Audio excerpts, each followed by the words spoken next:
का एक मेहमान है आपका शिया, घर में आता है, जैसी कुर्सी पे बैठा गिर गया। तो उसने पलट के मौला को देखा, मौला मैं आपका मेहमान था, आपके घर पे तशरीफ, यानी मैं हाजिर हुआ, आपकी ज़ियारत के लिए आया और मैं गिर गया। मौला ने कहा कि तारीफ उस खुदा की जो हमारे शियों के इसी दुनिया के अंदर गुनाहों का कफारा ले लेता है। का मौला किस बात का कफारा था? आपसे मिलने आया था। यानी आप बाज़ बीमार होते ना, जुकाम हो गया, खांसी है, बुखार है, कोई बीमारी होती है, ये गुनाहों का कफारा है। मोमिन की बीमारी उसके गुनाहों का कफारा है, इसलिए बीमारी से परेशान मत हो, ये बीमारियां भी कफारा हैं। यहां तक कि इमाम मासूम फरमाते हैं जब अगर बीमार हो जाओ तो शुक्र अदा करो कि परवरदिगारा अगर ये आजमाइश है तो कामयाब फरमा और कफारा है तो कबूल फरमा। हर चीज को मुस्बत अंदाज से देखना यही ईमान की अलामत है। पॉजिटिव निगाह से देखना, पता नहीं बात पहुंच रही नहीं पहुंच रही, हर चीज को पॉजिटिव निगाह से देखना। देखिए मनफी निगाह से देखना ये बहुत बुरी अलामत है, मुस्बत निगाह से देखना बहुत अच्छी अलामत है।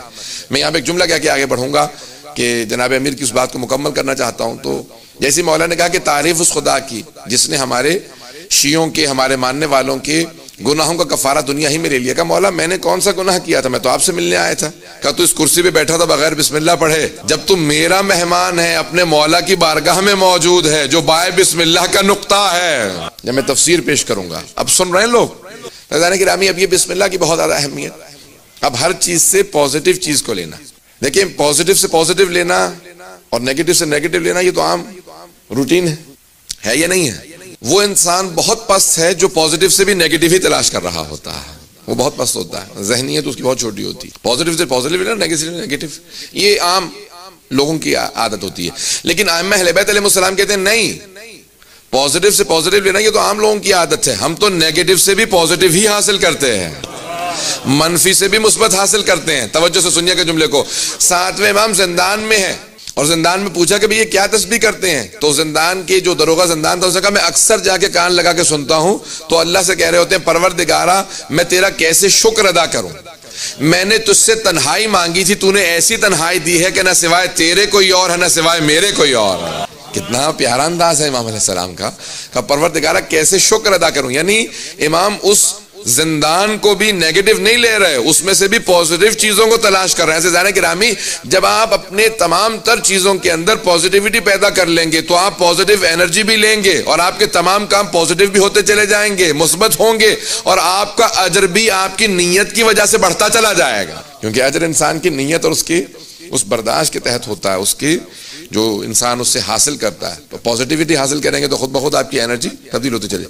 बाज़ अफराद के साथ बैठ के आए ना, आप कुछ देर बैठ जाएं उनके साथ, वक्त गुजार लें, तो उसके बाद कई दिन तक मनफी असर बाकी रह जाता है। मैं किसी की तरफ इशारा नहीं कर रहा हूँ, खुदारा कहीं पहुँच ना जाइएगा।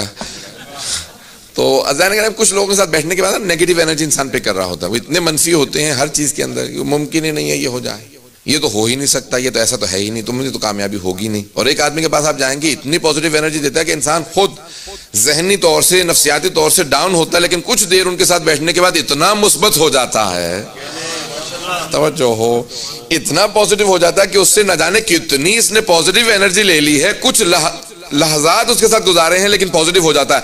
अज़ान गिरामी, मोमिन की अलामात में से अलामत यह है कि अल मोमिनु हश्शन बश्शा, मोमिन इतना हशाश बशाश होता है जो उसके साथ थोड़ी देर बैठ जाए उसके अंदर भी एनर्जी पैदा हो जाती है। मोमिन फौरन एक पॉजिटिव एनर्जी देगा, कोई भी बैठेगा उसके साथ। यानी कि रामी बात ऐसा होता है ना कि हत्ता काफिर भी आपके साथ बैठेगा, वो आपसे पूछेगा आप कौन हैं। ये कुछ देर आपके साथ बैठने में मुझ में भी एनर्जी आने लगी है, मेरा भी ईमान की तरफ रुझान होने लगा। तवज्जो है या नहीं है? असर ये होना चाहिए। मुझे एक इत्तफाक हुआ अमेरिका में, जिस साल में 2013 में वापस भेज दिया गया था बरतानिया, उसी साल का एक बुरा इत्तफाक था। वो इंटरव्यू लेने वाला आया तो बहुत देर तो उसने लंबा चौड़ा इंटरव्यू कई घंटे हुआ। कहने लगा भाई आपके साथ बैठने के बाद मेरा रोने का जी कर रहा। तो अब मैं यानी थोड़ी देर सोचने लगा, मैंने कहा कोई बात में से कह रहा हूँ आपको तल्ख महसूस हो रही? का नहीं, आपसे इंटरव्यू लेते हुए मैंने, उसने मुझसे कहा कि मैं खुदा को नहीं मानता, आपकी नज़र में मैं काफिर हूँ, वाजिबुल कत्ल हूँ, कैसा हूँ, क्या हूँ? मैंने कहा नहीं, आप खुदा को मानते हैं? ये जो आप जिक्र कर रहे हैं इसका खुद मफहूम ये निकलता है कि आपके जहन में खुदा है। तो एक मरतबा उसकी आंखों में आंसू आएगा कि नहीं पिछले साल मेरे वालिद का इंतकाल हो गया तो उसके बाद से मैंने खुदा को मानना बंद कर दिया। मैंने कहा बाज़ औक़ात इंसान इतनी मोहब्बत करता है, जब उसकी तरफ से आने वाली इब्तिला को समझ नहीं रहा होता तो थोड़ा सा दूर हो जाता है अपनी कम इल्मी की वजह से। कुछ देर मैंने बात की तो कहा कि आपसे बात करने के बाद मेरा रोने का जी कर रहा है। मैंने कहा क्यों? कहा कि मुझे खुद महसूस हो रहा है कि आपने दोबारा मेरे अंदर, you have made me believe again. यही होता है ना, किसी भी आप दीन को माने तो आप मानते तो है ना, इसी को बिलीव कहा जाता है। तवज्जो है या नहीं है? जैसे हम लोग उर्दू में या अरबी में ईमान कहते हैं। मोमिन में इतनी पॉजिटिविटी होती है, अगर मुशरिक के साथ भी बैठेगा कुछ देर उसे भी सोचने पे मजबूर कर देगा।